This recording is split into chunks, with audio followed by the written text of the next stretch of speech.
Ustedes son jueces de oralidad, pero ¿de qué se encargan propiamente en esa etapa, ¿no? Como jueces de oralidad? Creo que quienes estamos en el Poder Judicial, pues lo decimos de que es importante la carrera judicial, ¿no? Entonces, al menos Jack y yo venimos de un examen de oposición de que al final, pues nos ganamos el lugar que estamos ahorita, pues desempeñando, ¿no?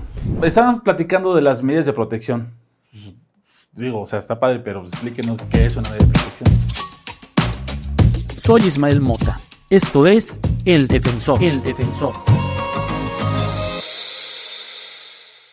¿Qué tal, amigos? Bienvenidos a un episodio más del Defensor. Hoy contamos con la presencia de dos extraordinarias juezas de la ciudad de Puebla, de Cholula, que es Karen Moreno y Jackie Oviedo. Bienvenidas al Defensor. No, gracias a ti por invitarnos. Muchas gracias. De nada, ustedes al contrario, por darnos su tiempo, que andaban en varias ocupaciones.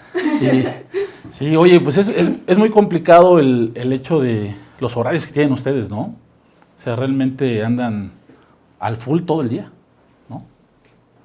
Bueno, sí, nuestra primera audiencia en Cholula y creo que también en Puebla empiezan desde las 8 de la mañana y de ahí hasta terminar con la última audiencia que ya puede ser 6, 7 de la tarde.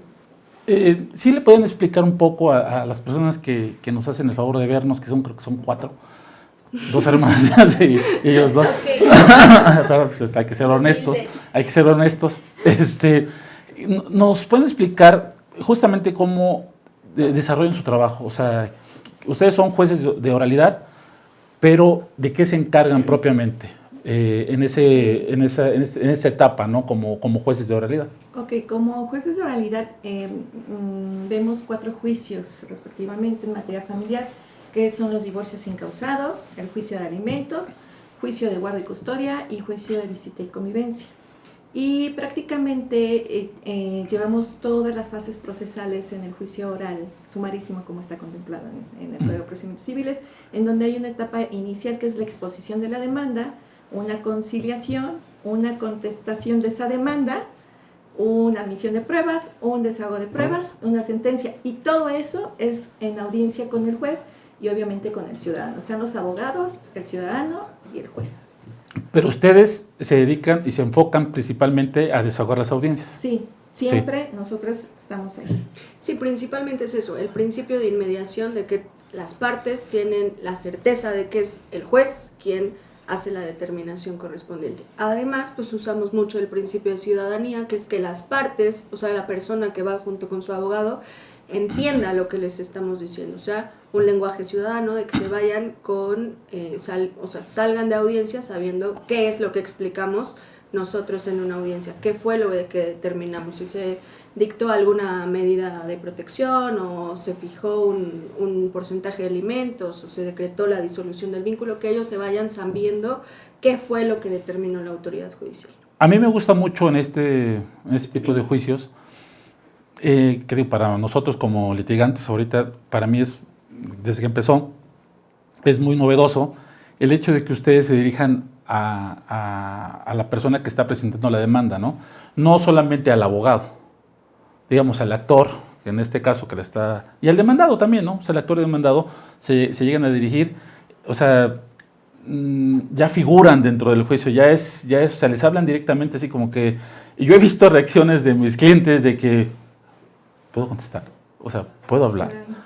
Y eso para mí creo que es bien importante que sean ellos escuchados, ellos y ellas, ¿no? Escuchados en juicio. Sí, es algo bien padre porque la demanda tiene un rostro, no es un papel escrito, la contestación también tiene un rostro.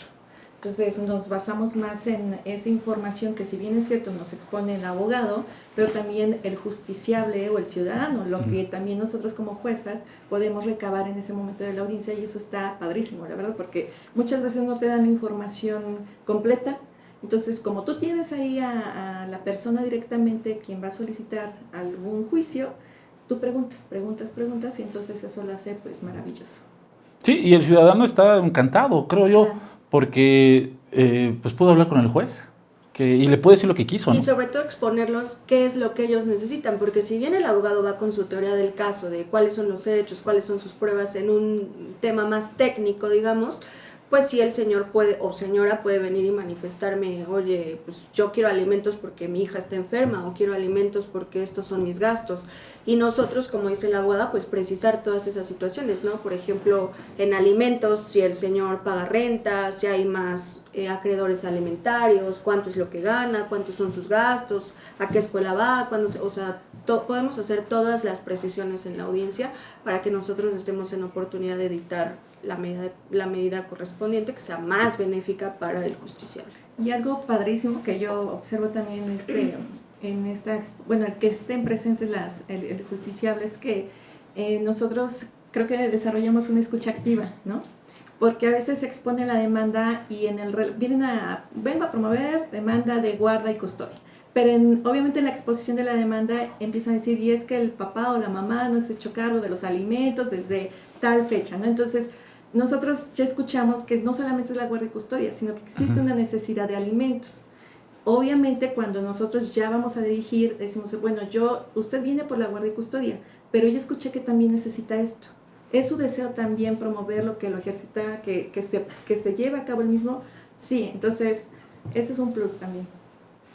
Sí, no, definitivamente sí es un plus, y el hecho cómo se llega a sentir el ciudadano como tal, y esto de entender que el juez siempre está presente de inicio a fin, también es otra situación, digo, palpable. Yo no sé ustedes, desconozco cómo llegan a hacer este seguimiento, si dicen, espérame, me toca dictar sentencia, voy a ver todo el video, y me refresco la memoria y ya puedo dictar una sentencia, ¿no? ¿Cómo llegan a tener este estudio? Pues sí, es obviamente volviendo a escuchar los audios, la demanda, la contestación, el desahogo, todo, para que nosotros, en base también a los documentos que se incorporan en la carpeta, porque ahora es una carpeta, no es un expediente, obviamente valoremos pruebas y dictemos una sentencia. Aparte de incluso los memoriales que están en nuestros expedientes, pues no constituyen un acuerdo o un prohibido, sino que solo es las incidencias que suceden en la audiencia, ¿no? No es como un auto, sino únicamente es como un acta mínima de qué es lo que pasó en la audiencia, pero también se privilegia mucho el lograr conciliar los expedientes porque, pues, los 4 procedimientos que llevamos son procedimientos que son muy emocionales, en los cuales pues, intervienen, pues además de niños, pues mujeres vulnerables o las personas, entonces pues tenemos que tratar de conciliar los procedimientos para no llegar tal vez hasta una sentencia en la que tengamos que, echarnos todos los videos, y además que también no siempre somos el mismo juez el que va a conocer de todo el procedimiento, no porque no queramos, sino pues de pronto los cambios de adscripción, claro, etcétera, sí. pues obviamente el juez que esté conociendo el procedimiento pues se tiene que abocar al mismo y obviamente pues no sabe lo que sucedió en audiencia anterior, ¿no? Entonces, incluso no para dictar sentencia, incluso para llevar a cabo una siguiente audiencia, pues sí tenemos que imponernos del audio y video de la audiencia anterior. Sí, porque eso que nos platicas es muy cierto, ¿no? Ustedes los mueven o los pueden mover, y bueno, ahora te tocan estos 500 expedientes. Resuelve, ¿no? O sea, eso les pasa a ustedes, ¿no? Y llegan a todo el tiempo. Porque eso, o sea, realmente, para mí es una cuestión titánica. O sea, realmente yo en lo particular creo que está superado el sistema como tal. Es increíble ver cómo ha evolucionado, ver cómo se están llevando los juicios ahora. A mí en lo personal me parece una muy buena práctica, porque vamos en tendencia a mejorarlo, ¿no? O sea, creo que es esa situación, pero yo sí diría, oigan, pues denles más personal, ¿no? Sí, claro. Yo creo que también tiene que ver mucho socialmente hablando, ¿no? Yo recuerdo antes de que se crearan los juzgados de oralidad familiar como tales, el juzgado tradicional, ¿cuántos expedientes llevaban un año, no? Llegábamos a los 2.000 expedientes, y eso contemplando no solamente los 4 juicios, sino pérdidas de patria potestad, reconocimientos, rectificaciones de actos, sucesorios. Llega oralidad, entonces con 4 juicios sumamos el primer año casi 10.000 carpetas en el 2021 y 2022. Entonces, ¿qué está pasando con la sociedad propiamente hablando, ¿no? Ese tema de familia, de personas vulnerables, niñas y adolescentes, y sobre todo la importancia de que el Estado responda a ese tipo de necesidades, ¿no? Oigan, ¿y ustedes no creen que también tiene que ver algo el abogado en la representación del ciudadano? Dicho de qué forma, a veces la cuestión es, vamos a pelearnos, ¿no? Vamos a que dure el juicio. O sea, y ahorita se presenta una forma, digo, estamos todos presentes, tú qué quieres, yo qué quiero, ¿están de acuerdo? Digo, una de las cuestiones, uno de los requisitos es, a ver, dame un convenio, ¿no? O sea, a mí me ha pasado, yo veo el convenio y digo, pues me convienen 3. Señora juez, yo los tomo, ¿no? Yo también estoy de acuerdo, porque es... Y ustedes dicen, sí, si estás de acuerdo, sale, y nos seguimos peleando por lo que sobra, ¿no? O sea, y eso nos lleva a que, evidentemente, la conciliación también es un factor importante ahorita en la oralidad, ¿no? Muchísimo. Yo creo que es una fase o una etapa del procedimiento muy importante que lo hace más, da como más certeza jurídica y credibilidad para el justiciable, porque normalmente también en tradicionales quien llevaba esa junta de conciliación era el secretario de acuerdos, y ahora no, la lleva el juez. Entonces, no es lo mismo para el justiciable, el ciudadano, tener al juez, platicar con el juez, que con el secretario de acuerdos. Y no por discriminar, sino que simplemente las personas se sienten más confiadas, obviamente con más certeza de decir, me escuchó el juez, ¿no? Directamente él atendió la necesidad, y con un proceso de obviamente esta parte donde se involucran emociones, utilizando otro tipo de herramientas que tienen que ver también con la conciliación y mediación, se pueden llegar a muy buenos acuerdos en tratándose de familia.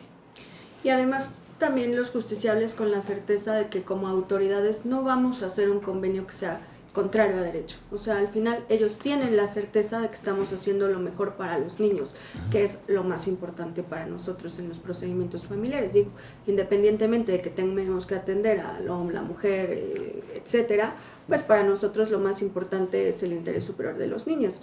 Y no vamos a estar en aptitud de aprobar un convenio cuando sea contrario a la moral, al derecho, a afectar a la familia o afectar a los niños. No lo haríamos. Entonces creo que ese es el beneficio de la conciliación, y también el beneficio para los abogados de saber que no vamos a tomar una decisión que sea contraria al derecho de ninguno de los dos. Fíjate que a mí me tocó ver ahorita, bueno, muchos de los comentarios que han surgido en mis redes, pues digamos que porque hablamos del divorcio, de los alimentos, todo este rollo, pero hablan, y es muy común el decir, no, es que a mí me dieron 300 pesos, ¿no? A mí, dice, oye, 400 pesos está bien para 2 hijos, y oye, no trabaja, y eso está bien para, aunque no me dé alimentos.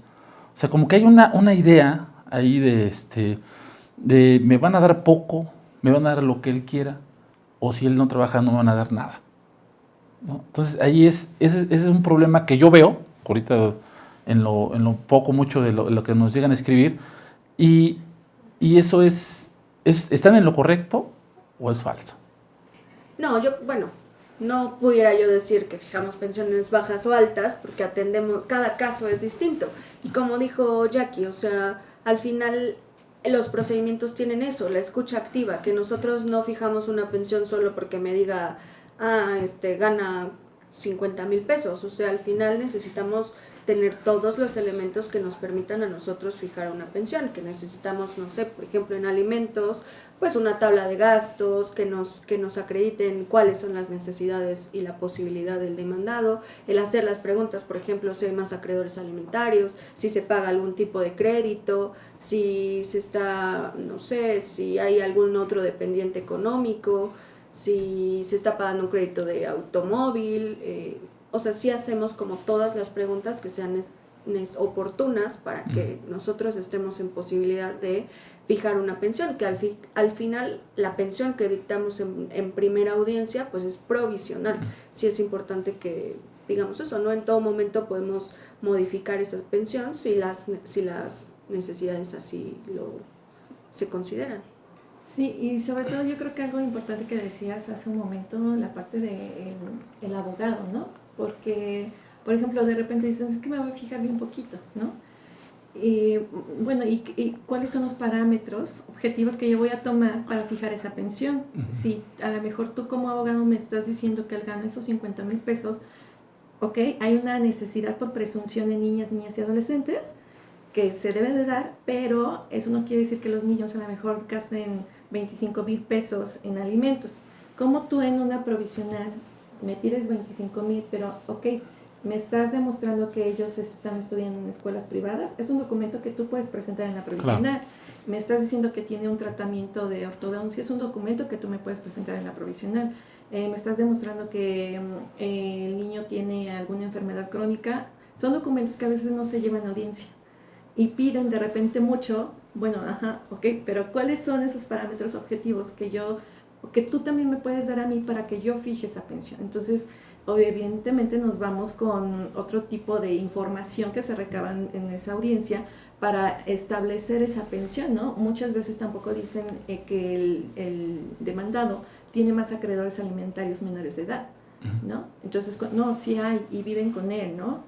Entonces, se debe de tomar también en consideración ese tipo de circunstancias, ¿no? Entonces, pero no creo que es que se decrete o se fije una pensión provisional baja, sino es en base, obviamente, a los criterios totalmente diferentes en cada audiencia, las necesidades totalmente diferentes en las audiencias, pero también ese aporte que se vaya a dar en la audiencia, que si bien es provisional, bueno, si tú quieres obtener algo que vaya a ayudar realmente en beneficio de esa pensión alimentaria que vaya a ser digna para el justiciable, para el niño, niña, adolescente o la persona vulnerable, entonces también sería viable que se dieran esos elementos, ¿no? Aun cuando fuera provisional. ¿Que se puede modificar? Sí, evidentemente, ¿no? En el transcurso, ¿no? Bueno, ahorita vamos a seguir metiéndonos un poquito más a la cuestión del juicio.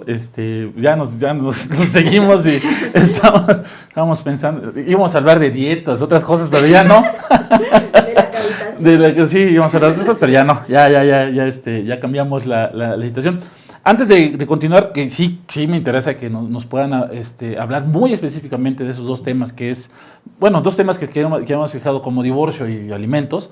Y antes de seguir con este rollo, porque ya estamos volando para allá, y quería aclarar algo dentro de todo este rollo, que de ustedes como juezas, si van a ser candidatas, no van a ser candidatas, por qué sí, por qué no, ¿qué onda con TikTok, si le hacen, si no le hacen.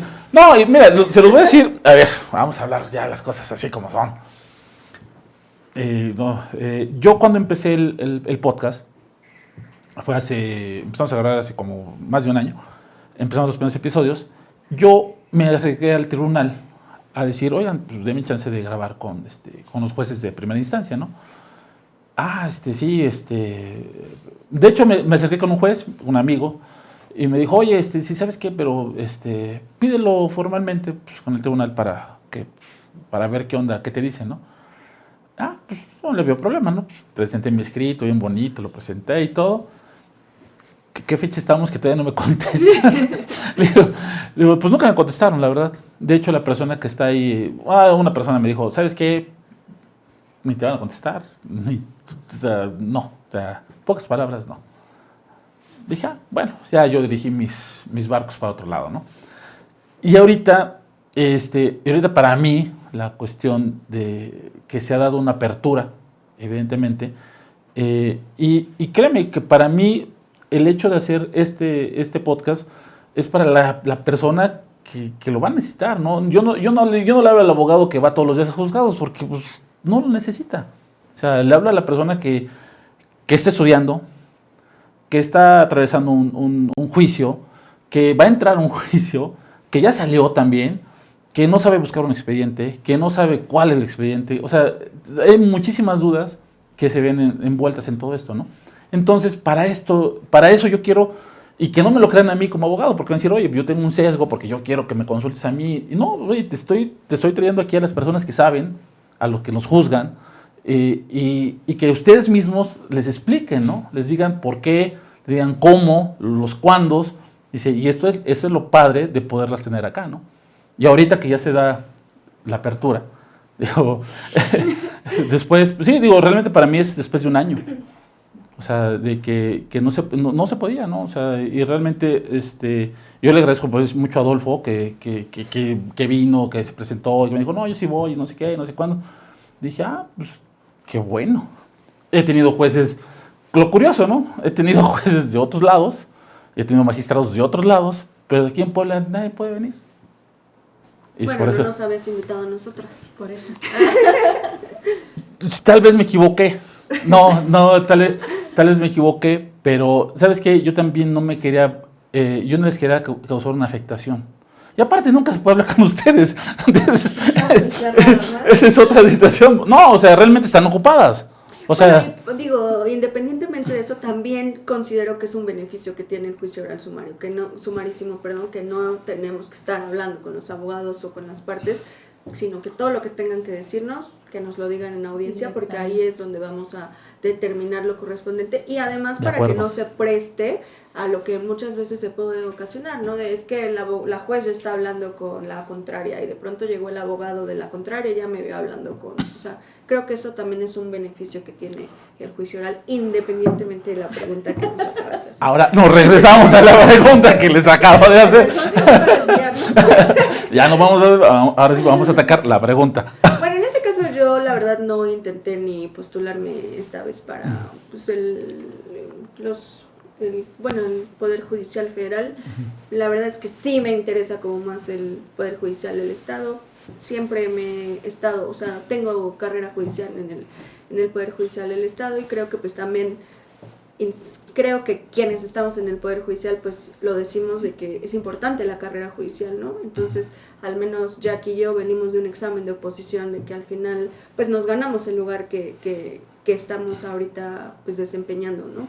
Entonces, pues yo en mi caso sí no me postulé para el Poder Judicial Federal, pero en su momento, si es el Poder Judicial del Estado, pues yo creo que sí tomaré la decisión, porque pues al final aquí es donde hemos crecido, ¿no? O sea, al final salimos de la universidad, no sé, el tribunal ha sido noble con nosotros de aceptarnos y de permitirnos tener una carrera judicial y que al final pues nos legitima el examen que nosotros en su oportunidad estuvimos en la oportunidad de realizar y que pues, vencimos en ese momento.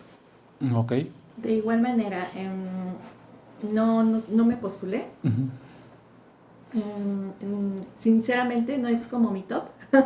Sí, no, y no es que a lo mejor sea, es que porque me preguntaron para estar, la verdad es que no es mi... He tenido muchas conocidas que trabajan dentro del Poder Federal, entonces dije mejor no, o sea, tengo otros tipos de prioridades, familia, para obviamente no decidir estar en postularme para federales. Sería algo muy padre, obviamente, en crecimiento profesional, pero yo también voy más a la situación de mi casa, que es el Poder Judicial en Puebla, porque lo siento así como mi casa, es como mi otra familia, ¿no? Porque, comentábamos, tengo mucho tiempo... Híjole, tienes tíos bien malos. No tengo familia, a lo mejor han querido decir que son mis tíos, pero no tengo familia en el Poder Judicial. Pero obviamente tengo ya mucho tiempo ahí, ¿no? Entonces, como dice Karen, ¿no? El tribunal ha sido noble y al menos a mí me ha dado muchas herramientas a través de cursos, talleres, que han sido hasta gratuitos y que me han formado, ¿no? Y que actualmente incluso me siguen formando para tener una buena carrera y para tener las herramientas y postularme en este 2027 en el tribunal, pero del Estado, ¿no? Y la verdad creo que, por ejemplo, quienes hemos hecho estos exámenes, que al menos en materia familiar van 3, creo que, cuando, no sé, hace 7 años, ninguno de nosotros hubiéramos creído que iba a haber oportunidad de hacer un examen, ¿no? Entonces, el que la haya habido y que hubiéramos tenido la oportunidad de poder acceder a la oportunidad de hacer un examen de oposición y que de verdad te ganaras el lugar, pues creo que nos da, insisto, la legitimación de que estamos capacitados para la labor que desempeñamos. Mira, aquí la situación, el chisme ahorita y lo que surge o las dudas y que lo mencionaba, lo acabas de mencionar, oye, ¿sabes qué? Es que eres pariente de... es que eres amigo, bueno, o familiar, y también pues es algo que es cierto, que hay mucha familia, ¿no? O sea, yo, como ustedes bien dicen, y qué padre que lo que están platicando de cómo les ha costado su vida estar ahí y que han dejado mucho de eso por estar donde están ahorita, ¿no? Porque pues nadie se lo regala.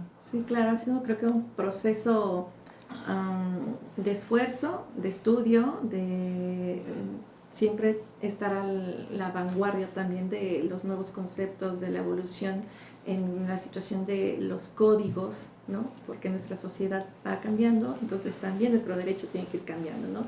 Y ese aprendizaje constante que debemos de tener, y la empatía también que debemos de tener con el justiciable, creo que es bien importante, ¿no? Porque pues eso no te lo da el título también, ¿no? Sino abrirnos ante esas necesidades que tienen también las personas, ¿no? Sí, y eso no lo van a tomar de la noche a la mañana. No, ¿Estás de acuerdo, no? O sea, es algo que se va, híjole, lo vas hasta sintiendo, porque sí, es algo que, digo, si como abogado te tienes que ir viviéndolo. O sea, no es lo mismo, digo, yo sé, hay abogados muy jóvenes que pueden ser muy brillantes, pero que no tienen esa experiencia de vida, que no te ha tocado llevar a alguien que pues, no tiene dónde dormir hoy. O sea, o que tiene 2 hijos y que dices, puta, ¿dónde van a dormir? ¿O qué van a hacer? ¿O qué van a comer? Sí, y sí se siente de repente, pero... No, y creo que, por ejemplo, nos tocó estar en el programa de medidas de protección. Claro, también que, o sea, lo que estás diciendo es lo que vivíamos todos los días. Exacto. El decir, le pegaron a la señora y no Y tiene las dónde 3 ir, de ¿a la dónde, mañana a te dónde la tenías que llevo? ir, ¿no? A las O sea, 3 de la ¿a dónde mañana, la sí. llevo? O sea, es como...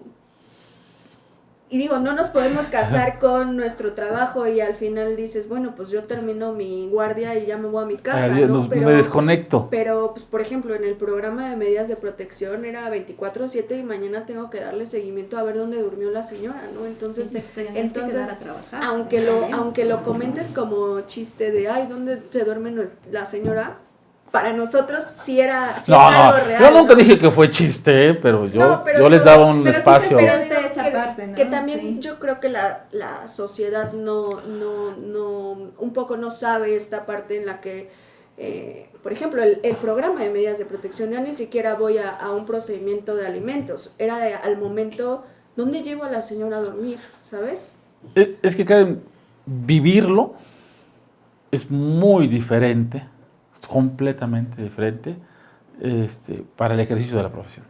O sea, ya cuando tú llegas a empatizar realmente con esa situación, o sea, yo creo que como abogado ya estás del otro lado, porque ya no estás viendo, o sea, ya estás viendo realmente por el bienestar de la persona. Porque también, generalmente, digamos, si es una mujer, pues también es un niño o 2, ¿no? O sea, no afectas, es un núcleo, o sea, está canijo, o sea, está canijo. Sí, creo que el sentimiento de repente sale ahí, ¿no? A mí me tocó en las medidas, ¿no? Llegar a esta parte de la señora golpeada, el chico ensangrentado, entonces, y como dicen acá, tienes que sacar al hombre desde ese momento, o tienes que ir a depositar a la mujer y al niño a otro lado, pero dices, ajá, ¿y en dónde, no? Dime en dónde tú vas a estar segura en estos momentos, ¿no? Entonces, o provee en estos momentos los alimentos, porque también es otra parte que se puede dar en las medidas de protección. En estos momentos te voy a decretar como medida de protección esta parte, vas a dar alimentos por ta. Entonces, son muchas cosas, ¿no? O sea, la violencia es importante suspender las visitas y convivencias a que pudiera tener derecho el niño con su papá, o sea, pareciera que no, o sea, pareciera que nuestro trabajo es como de, te dicto la guardia y custodia y ya me voy a mi casa y me duermo, y es, pues no, o sea, al final sigues pensando en, híjole, habré hecho bien en que decreté esta guardia y custodia, o híjole, igual y fijé mucho de alimentos, o híjole, igual y fijé poquito de alimentos, o sea, pero pues también ese es el beneficio de la oralidad y de que al final pues estamos ahí presentes con las partes, con los abogados y que podemos pues modificar o hacer lo que corresponda. Regresamos después de un brevísimo corte comercial. No, tenemos una llamada, por cierto. No, ni teléfono tenemos. No, oye, ya vamos a ponernos serios. Estaban platicando de las medidas de protección. Digo, o sea, está padre, pero explíquenos qué es una medida de protección.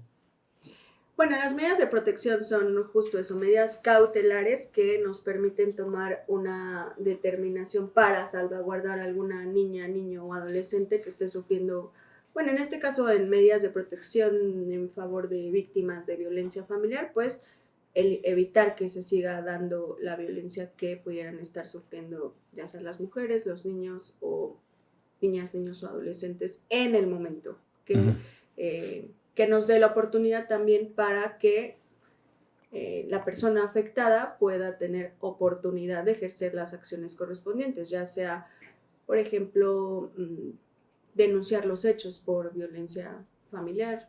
Y en las órdenes de protección, pues podemos determinar la separación del domicilio familiar, el depósito en algún otro domicilio, la restricción de visitas y convivencias, la restricción de no poderse acercar a cierto perímetro de la víctima y de los niños en su caso, la entrega de pertenencias y pues las medidas de protección, pues toda autoridad estamos obligadas a dictar medidas de protección, ya sea desde los policías que dictan medidas administrativas, nosotros en medidas pues, jurisdiccionales y la fiscalía pues las medidas que también le corresponden.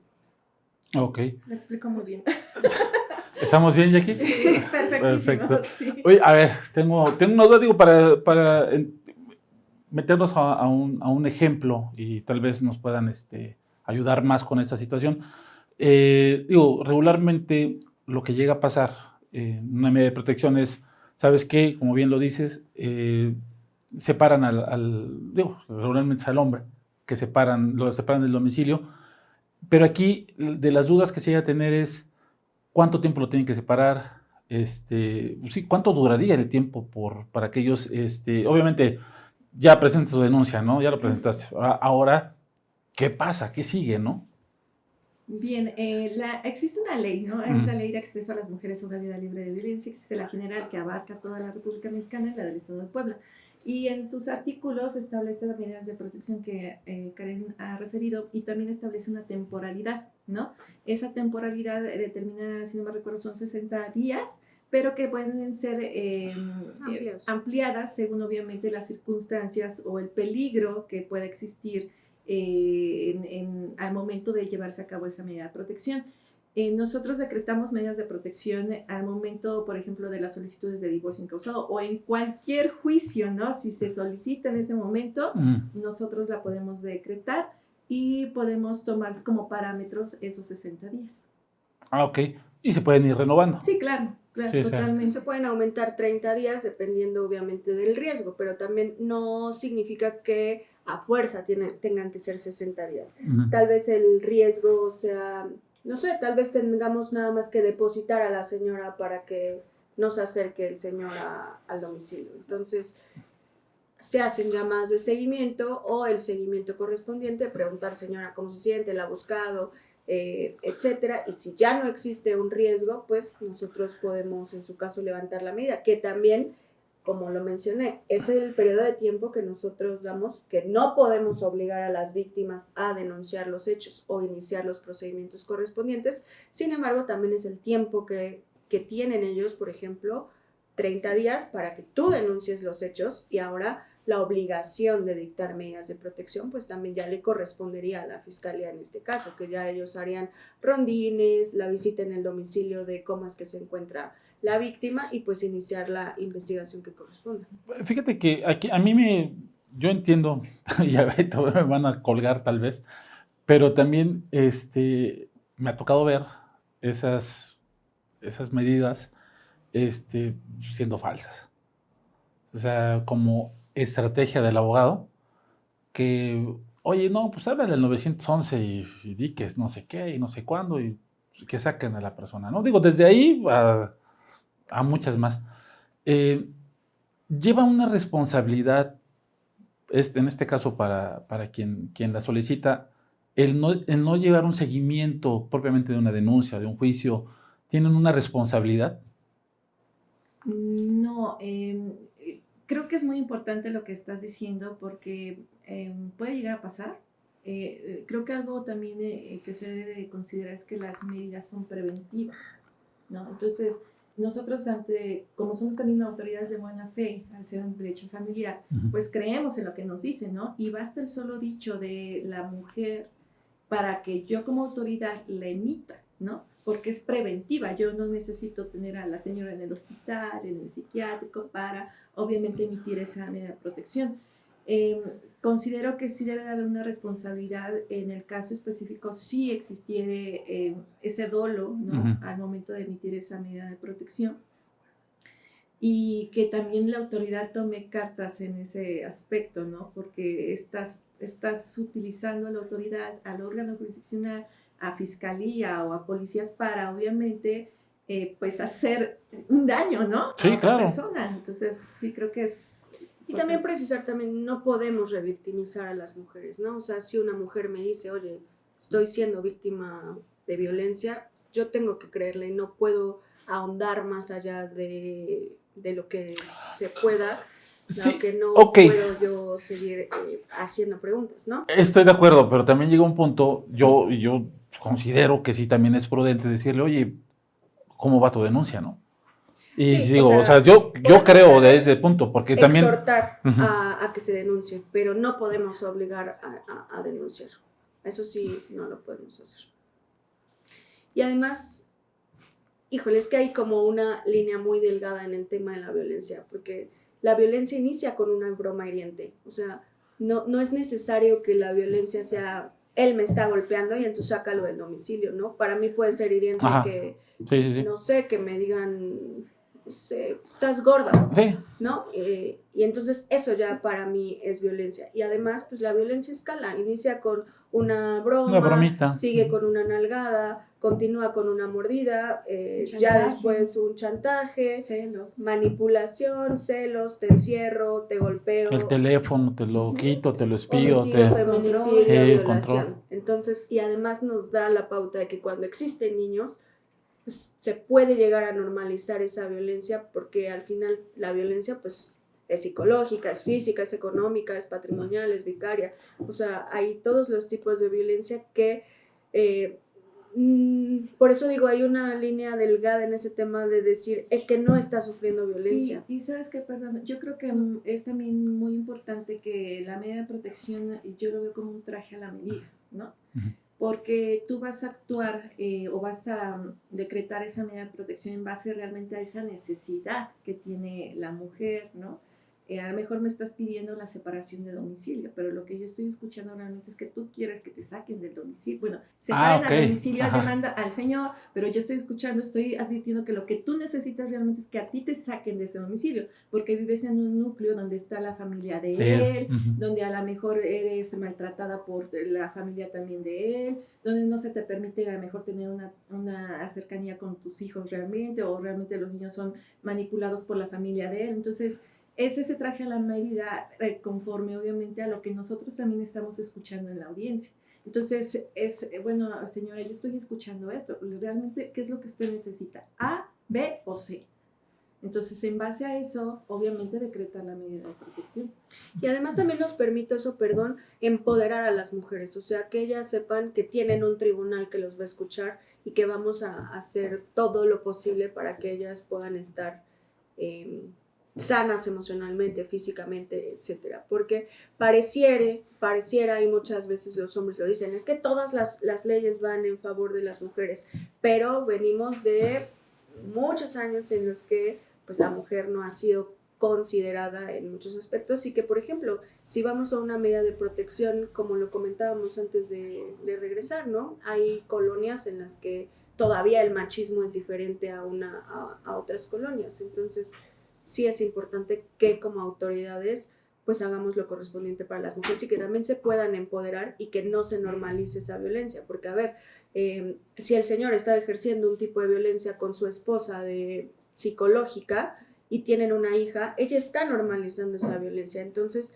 en su momento puede permitir esa violencia en la escuela y que le hagan bullying porque ve que está bien, que está bien, o en su caso, una vez que tenga una pareja, pues va a permitir los celos, la violencia, la manipulación, el chantaje o incluso golpes porque lo vio en su casa que era correcto. Entonces, no solo atendemos a el momento de salvaguardar a la mujer, sino también atendemos a una temporalidad de los niños y de la familia en la que se desenvuelve esa presunta víctima de violencia. Mira, bueno, ahora voy a ser del abogado del diablo, ¿no? Porque sí, o sea, yo ya he tenido, o sea, abogados, fíjate, abogados que trabajan ahí, por ahí, por el tribunal, y que están, cuando llegan a tener un problema, o llegan a tener un problema, están muy preocupados por por la ley vicaria, ¿no? Oye, es que debo manejar todo esto muy cuidadosamente porque yo sé que yo no hice nada, pero me van a encuadrar cualquier cosa para darle la razón a ella. Y digo, a mí se me hizo grave, ¿no? O también la persona o el cliente o el amigo que te dice, oye, pues no me deja verlo si no le deposito la pensión, o sea, si no le doy dinero, ¿no? Y digo, pues ahí también es una situación en desventaja para el hombre, en este caso. Digo, viéndolo, yo sé que tal vez hasta sea lo menos, pero para mí se ha ido recrudeciendo todo esto. O sea, para mí se ha vuelto algo que dices, digo, qué mal que tomen a sus hijos en ese aspecto. Digo, está muy mal. Y pobre cuate, ¿no? O sea, Yo creo que por eso también es tan padre el juicio oral sumarísimo, porque obviamente como tienes a mamá, a papá, ¿no? O ahí presentes, les hace saber también las consecuencias legales, ¿no? A ver, señora, el hecho de que no le dé alimentos o no esté depositando una pensión no quiere decir que usted no permita el derecho de convivencia de su hija. Y entonces, ¿cómo? ¿Por qué? ¿No? Es el derecho del niño, es el derecho de la niña, no el de ustedes, ¿no? Entonces, sí establecer estos pues, conceptos y hacer este tipo de aclaraciones para que ellos también vayan conscientes de que de repente la conducta que están tomando pues no está no es legal, o sea, no es lo correcto lo que se está haciendo, ¿no? Yo considero que evidentemente existen actualmente y en la cultura nuevas masculinidades en donde efectivamente ahora también papá es quien se hace cargo de los niños, es que quien también lleva una jornada laboral y llega a casa a cuidar, a hacer la comida, a ponerse a hacer tarea y demás. Sin embargo, pues todavía estamos en esta cultura, mayormente hablando, en donde de años atrás viene arrastrando este machismo, viene arrastrando ese tipo de cultura de, pues tú te quedas en la casa como mujer, tú eres la que vas a cuidar. Entonces empieza a haber este desequilibrio de poderes, ¿no? Y obviamente ante ese desequilibrio de poder, un poder muy, muy fuerte es el económico, ¿no? Entonces yo soy el recurso, entonces tú te debes de someter a lo que yo creo, porque yo te estoy dando esto para que tú vivas, ¿no? Para que tú atiendas a los niños, para que tú hagas esto. Pero sí considero que actualmente debemos de tener mucha sensibilidad en las audiencias para verificar realmente si me está diciendo esto la señora, también trascender a lo que él me está diciendo, ¿no? Y cómo tal vez en su ambiente familiar o en el ámbito de cómo ellos vivían, cuál era realmente esa realidad, ¿no? Esa realidad de familia en la que vivían, si realmente papá contribuía con esas actividades de crianza, de que llevaba a la escuela o solamente era la mamá, porque sí ha tocado de repente que pues mamá dice que ella se dedicaba siempre a todo, que ella era la que hacía todo, cuando no era cierto, ¿no? Y llega a pasar cierto tiempo, pero sí nos damos cuenta, ¿no?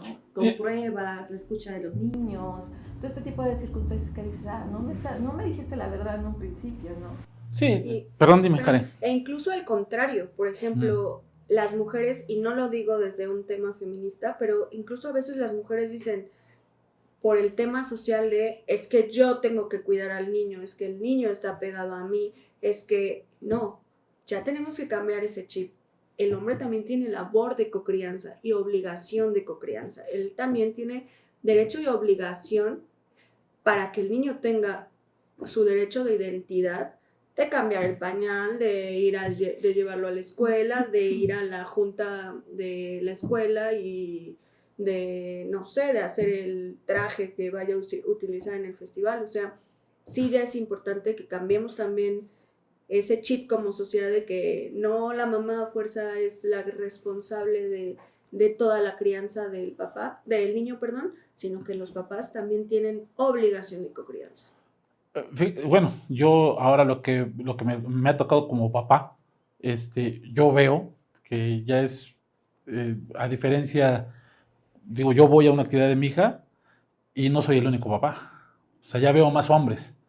O sea, y eso está padre, ¿no? Porque dices, o sea, y déjate, también ya veo a más parejas, ¿no? O sea, hacen el esfuerzo de ir los dos, no siempre yo creo que es más complicado, pero bueno, el hecho del hombre dices, ya veo que hay más hombres encargados y tú te puedes dar cuenta muy fácil, creo yo, que ustedes ya también ese feeling lo han de tener muy, muy, muy cierto, de cómo un hijo se acerca al papá.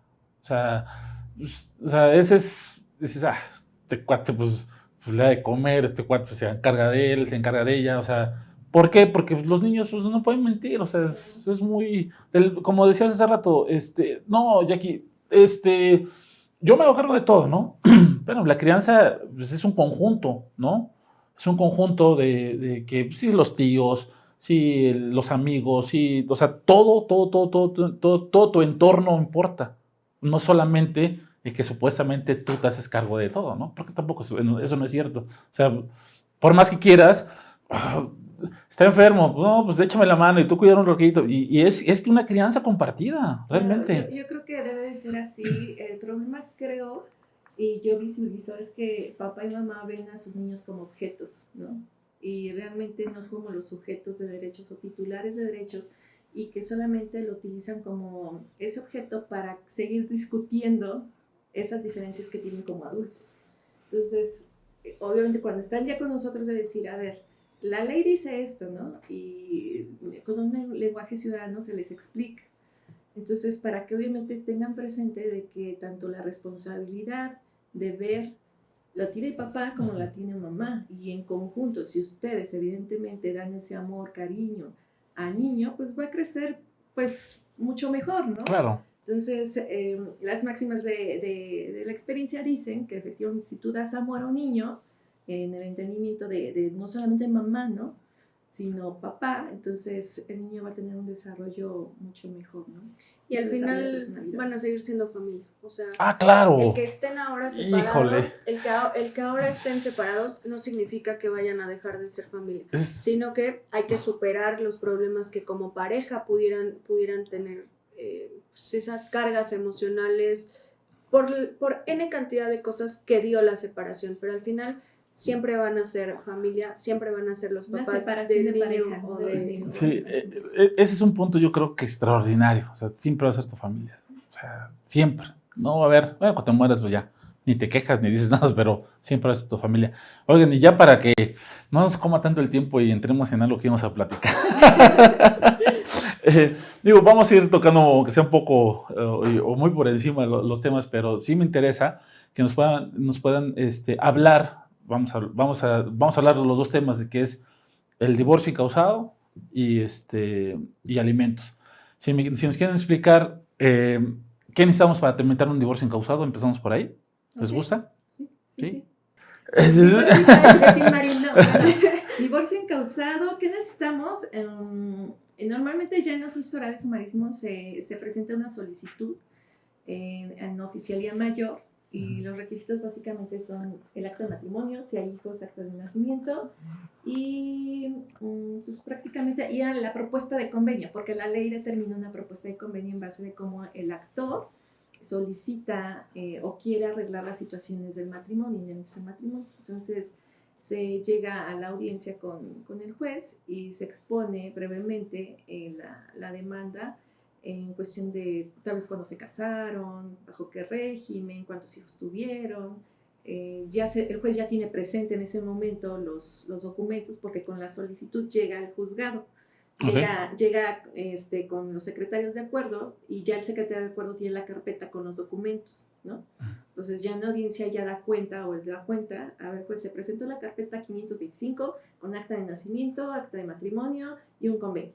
Entonces nosotros ya tenemos esos documentos, y al momento de iniciar la demanda, pues el abogado expone: vengo aquí en representación a solicitar el divorcio incausado que promueve tal, y pues ya no es su deseo continuar con la disolución, con el vínculo matrimonial, por eso está solicitando, presentamos una propuesta de convenio que es en base a regular la guardia y custodia de los niños, la visita y convivencia, los alimentos, su garantía, su aumento, si se casaron bajo el régimen de sociedad conyugal y hay bienes, cómo se va a repartir y si va a haber alimentos entre cónyuges o pensiones compensatorias o compensaciones económicas. ¿Y está sujeto el divorcio a que se arreglen económicamente por la disolución de la sociedad conyugal? No, el divorcio incausado es sin causa. O sea, yo me quiero divorciar porque ya no tengo los fines de matrimonio contigo y solicito el divorcio. Ya no hay una causa, por eso es sin causa. ¿Cuántas audiencias necesitan para divorciarse? A veces 2, ¿no? En 2. Si es bilateral En la primera. En la primera audiencia, bueno, y con bilateral me refiero a que vengan ambas partes. Uh-huh. En esa audiencia en 20 minutos ya Vámonos. están separados. Incluso el beneficio, por ejemplo, otra vez con los beneficios del juicio oral sumarísimo, es que si están presentes ambas partes, están de acuerdo con el convenio y además están con su abogado, podemos de una vez causar ejecutoria el procedimiento y pues de una vez que se giren los oficios correspondientes y literalmente en 20 minutos ya está todo el procedimiento. Sí, ya hicimos felices a mi familia. Y a un abogado. No, o sea, ya cobró el abogado. O sea, y está muy bien porque lo que mencionan muchas veces es, oye, pero es que es muy tardado, oye, ¿cuántas veces tengo que ir? Y si me da el divorcio, o sea, sí se lo cuestionan mucho, siguen cuestionándolo mucho. El problema tal vez no es un problema, sino a veces cuando hay contestaciones se declara la disolución del vínculo matrimonial, pero a veces no se llega a ningún arreglo. Entonces vienen las fases incidentales, ¿no? ¿Cómo vamos a arreglar la guardia y custodia de los niños? ¿Cómo vamos a arreglar las visitas y convivencias? ¿Cómo vamos a arreglar los alimentos? Pero eso ya es posterior a la declaración de la disolución del vínculo matrimonial. Para divorciarte yo creo que son 2 audiencias o una, pero ya para resolver todo lo inherente al matrimonio ya es otro. Ya es otro cantar. O sea, si vamos al tema de disolver el vínculo, en 2 audiencias van a estar divorciados. ¿Ya ven? 2 audiencias, sí. Y digo, no le crean al abogado que le digan, no, nos vamos a llevar 6 meses para... No, perdón. Y porque tampoco necesitamos lo que dijiste, ¿no? De que él me quiera dar el divorcio. No. Claro. O sea, hay que hablar del libre desarrollo de la personalidad con la simple manifestación de una de las partes de que no quiere continuar con el vínculo. No hay obligación de... Tampoco ella que se niegue a dar el divorcio, también es una situación. Fíjate que hoy vi un video, digo, no sé, ahorita me acordé, justamente de una chica que supuestamente va el ex manejando y le empieza a destrozar el auto, Y no, y que todo, y que tú, y que casi, ¿por qué me dejaste? Y bla, bla, bla. Y dices, caray, o sea, digo, si es un noviazgo y le costó trabajo hacer una separación, ahora imagínate un divorcio, ¿no? O sea, está sumamente complicado. Pero justo ese es el beneficio de que no necesitemos una causal, que no estás en el cúmulo de emociones de no quiero dejarte, o me engañó, o ya no vivimos juntos, o hay violencia. Ya no hay necesidad de eso. Simplemente no quiero y vaya. Miren, ya, yo no se lo digo, se lo dicen ellas, que son las juezas. Y además el divorcio es increíble porque pues podemos resolver todo. O sea, independientemente de que se tengan que ejercer las acciones incidentales, en primera audiencia podemos dictar medidas de protección, que sea, no sé, separar del domicilio, restringir la visita y convivencia, decretar guardia y custodia, decretar visitas y convivencias, fijar una pensión alimenticia. O sea, el divorcio tiene todas las posibilidades. Si hay disposición de las partes. Incluso si no lo hay, si en no la hay. primera audiencia llega el actor con su abogado y solicita a lo mejor dice el código, hay medidas de oficio, es decir, que el juez las debe de hacer sin que se lo pidan, ¿no? Por ejemplo, el de determinar alguna pensión alimentaria en favor de los hijos, ¿no? O de las personas vulnerables. Y con una sola de las partes se puede hacer todo lo que dice Karen, ¿no? La guardia y custodia, decretar visitas o en su caso fijar alimentos o establecer algún tipo de medida para que si hay bienes, pues no se dilapiden o algún otro tipo de circunstancia que haga que pues se vendan, ¿no? O menoscabe ese patrimonio en el régimen de sociedad conyugal. Pero se Perfecto. puede dar en la primera familia. Por ejemplo, pueden seguir viviendo juntos y en primera audiencia no Ay, soliciten no. separar del domicilio No, familiar. ya, que no vivan juntos. No, ya, no No, sí, pero empieces. me refiero a... ¿Sabes un cuántas tema- veces me ha pasado ese problema a mí? O sea, no a mí. O sea, no, de que, oiga, licenciado, ya no me voy a divorciar. Ah, bueno, sí. No, ya, si van a divorciarse, ya. Háganlo. No es cierto. O sea, tienes razón, pero, híjole, es bien chistoso eso del divorcio, ¿eh? Digo, a mí me ha tocado, personalmente, hace poco, con un cliente que tenía todos los juicios abiertos, ¿eh? Tenía todos los juicios abiertos. Y llegamos a la audiencia de... Y él, no es cierto, él solicitó el divorcio, fíjate. Me dice, no, yo voy a tratar el divorcio. Ah, sale. Lo solicitó y y ya no fue. Y luego, gracias a Dios, me habló un día antes. Me dijo, no voy a ir. Dije, bueno, pues gracias, Pero, ¿no? por ejemplo, a mí me han tocado casos en los que, por ejemplo, como dices, tienen abiertos todos los procedimientos, o sea, alimentos, guardia y custodia, visita y convivencia, divorcio, y de pronto haces una conciliación y se dan cuenta que, o sea, al final con la escucha activa que hacemos con la autoridad, etcétera, y que se dan cuenta de que tal vez... o sea, no quiero ser grosera, pero igual y la suegra es quien está manipulando una situación Ajá. y en realidad sigue existiendo amor y cariño y Todo en la pareja y simplemente sí, es cierto. Salte de la casa de tu mamá y vamos a vivirnos A otro lado. Y se arreglan las cosas. Y se arreglan las cosas, sí. Y regresan a ser una familia, lo cual también tiene ese beneficio del claro. procedimiento, ¿no? O sea, al final es escucharlos a ambos y decir, oye, quien está incorrecto es tu mamá, tu papá, La suegra. tu hermano, tu No, suegra. la ley dice eso, que el divorcio se puede interrumpir en cualquier momento procesal, o sea, en Por cualquier recursos, momento. sí. Oigan, ¿y si yo presento mi demanda de divorcio y yo no voy, pero sí va mi pareja? ¿Hay divorcio? Como actor, si no vas, Sí, yo como actor no voy. bye. Va ella Yo sobreseo. como demandada. ¿Sí? Sí. ¿Por qué? Yo Yo sobreseo. sí te digo. No, está bien, está perfecto saberlo, ¿no? A ver. Sí, yo sobreseo porque me ha tocado una experiencia que no llega ni actor ni demandado. Ok, eso está bien. No, y si no llega el actor, yo sobreseo. Ajá, pero por ejemplo, si llega el demandado. Y Pero te si llega el dice- demandado. y te Yo me dice- quiero divorciar, Y ¿no? dice, me quiero divorciar. Sí, me quiero divorciar, sí. Pues Pues deberían divorciarlos, ¿no? Sí. Digo, sí, porque porque... está, al final, a ver, existe una decisión de la parte actora de divorciarse, que puede ser que no continúe en la segunda audiencia, pero si la contraparte viene y me dice, oye, yo también ya me quiero divorciar, pues... Sí, perfecto, aprovecho y de una vez me divorcio. Sí, está bien. Pero bueno, Además, por ejemplo, ahí no causaríamos ejecutoria, o sea, tendríamos que dejar correr los 9 días y si el señor pues quiere apelar la situación, pues Pues que No, apele. diferente al derecho del libre desarrollo. libre desarrollo de ya. la personalidad. bueno, ya regresamos. Ya, si no regresamos. Se pone más buena la plática fuera del aire que...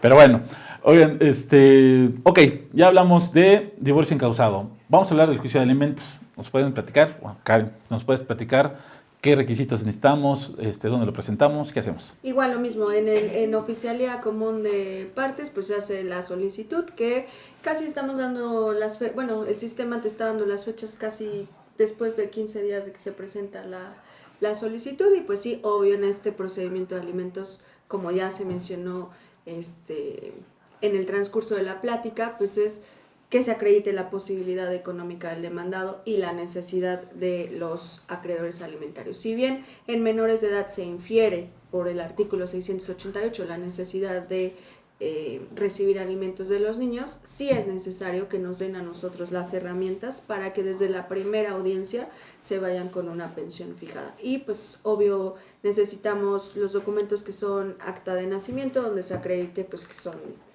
los niños hijos de la persona a la que están demandando, comprobante de domicilio les piden también les piden CURP y pues las tablas de gastos y la posibilidad económica de demandados. Muchas veces sí es importante que nos lleven, por ejemplo, las semanas cotizadas en el IMSS, lo que nos permite saber que efectivamente están trabajando para una empresa. Oye, pero ya me la pusiste en chino. ¿Cómo voy a tener yo eso? No, pero la constancia de semanas cotizadas, nada más teniendo el número de seguridad social en internet, descargas la constancia. Y no hablaba precisamente de eso. Si la persona, en este caso, no tiene trabajo, o sea, no tiene trabajo en una empresa, no cotiza, o no suma sus semanas en el Seguro Social, no tiene Infonavit, no tiene nada. Digo, la que yo creo que una gran mayoría es comerciante o emprendedor que está de moda, o tiene su consultorio, pues, hasta un médico, ¿eh? O sea, pero bueno, ahí está más complejo, ahí está más fácil. Una constancia de situación fiscal.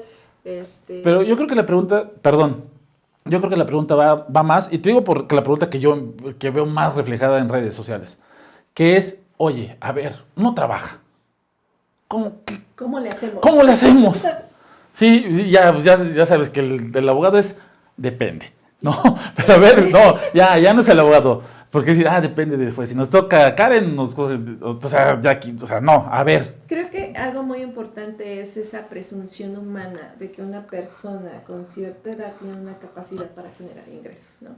Es nuevamente lo padre de tener al justiciable enfrente y decirle, bueno, me está diciendo que no sabe ni dónde trabaja, ni a qué se dedica, no lo ha visto en 5 años, se desapareció de su vida. Pero pues sí sabe cuántos años tiene, ¿no? Sí, claro. Pues tiene 44, ¿no? Bueno, entonces yo tomo de referencia que es una persona, ¿tiene algún tipo de capacidad que usted se acuerde? No. ¿Tiene que usted se acuerde a lo mejor algún otro acreedor alimentario? No. Bueno, entonces es una persona, hay una presunción humana de que él es capaz para generar ingreso a través de su intelecto, aptitud o intelecto. Entonces, conforme a ello, pues tú puedes fijar una pensión alimentaria en base obviamente al salario mínimo. Okay. Entonces, en base a ese salario mínimo, pues cada caso es diferente y ya tú determinas cuánto es esa pensión, ¿no? Pero se van con pensión. Sí, claro.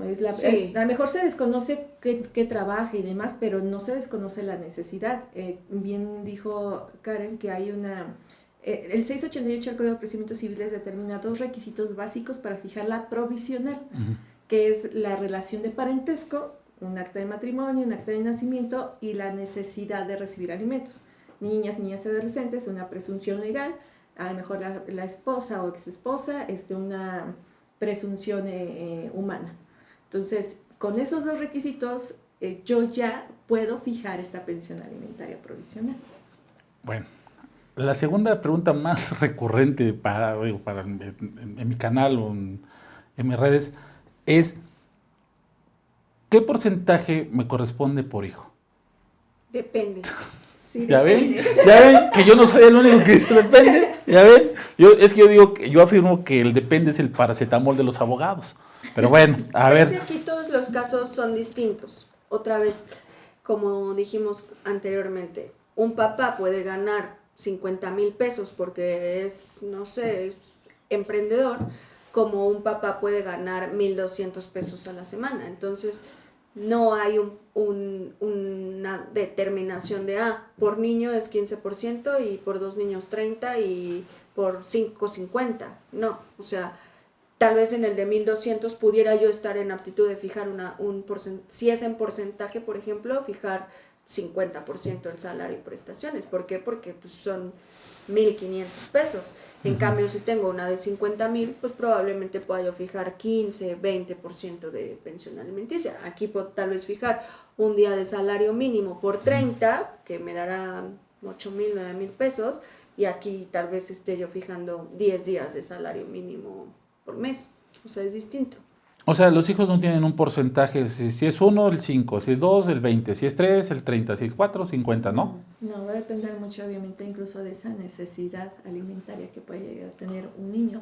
Por ejemplo, nos ha llegado a tocar tener niños con síndrome de Down o con algún tipo de discapacidad, entonces, pues ahí sí a lo mejor es aumentarlo un poquito más, ¿no? Pero no hay un parámetro como tal, es decir, pues como tiene alguna enfermedad crónica, pues a sí le voy a fijar más en un 25.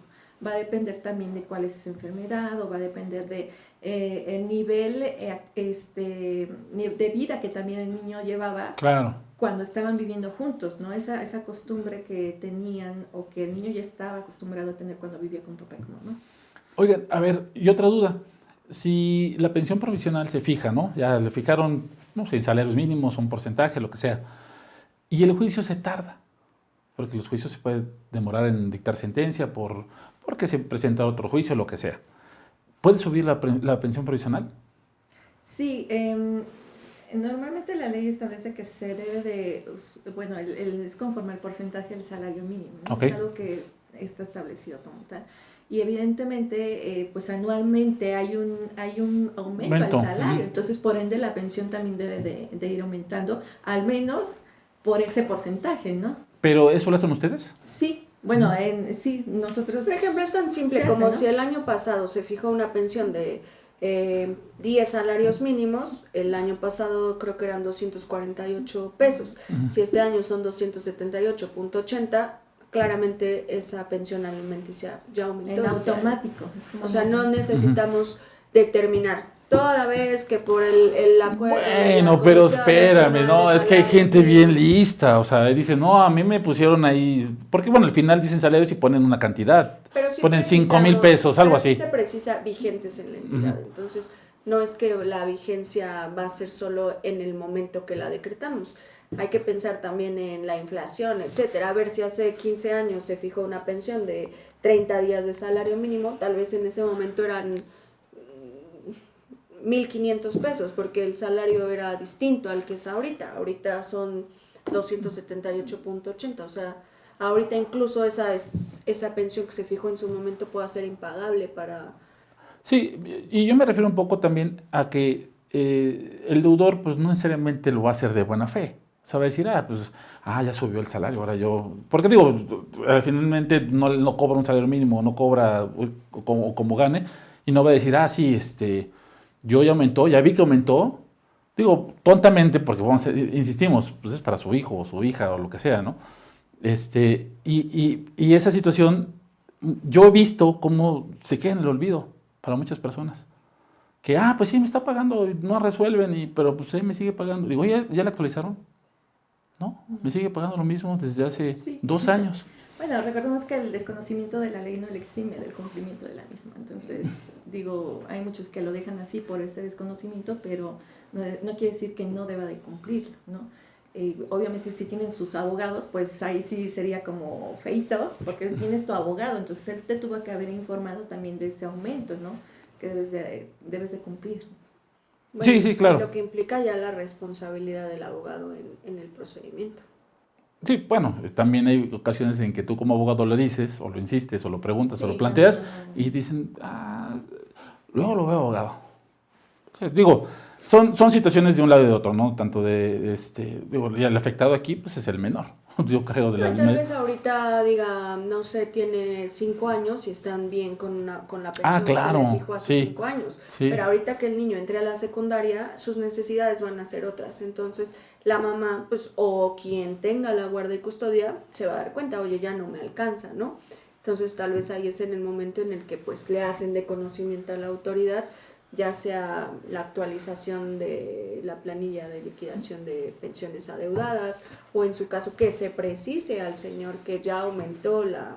Te recuerdo que ya aumentó la... Ya subió el pan, la canasta básica. Así es, en porcentaje, pues aumenta como aumenta el salario de la persona.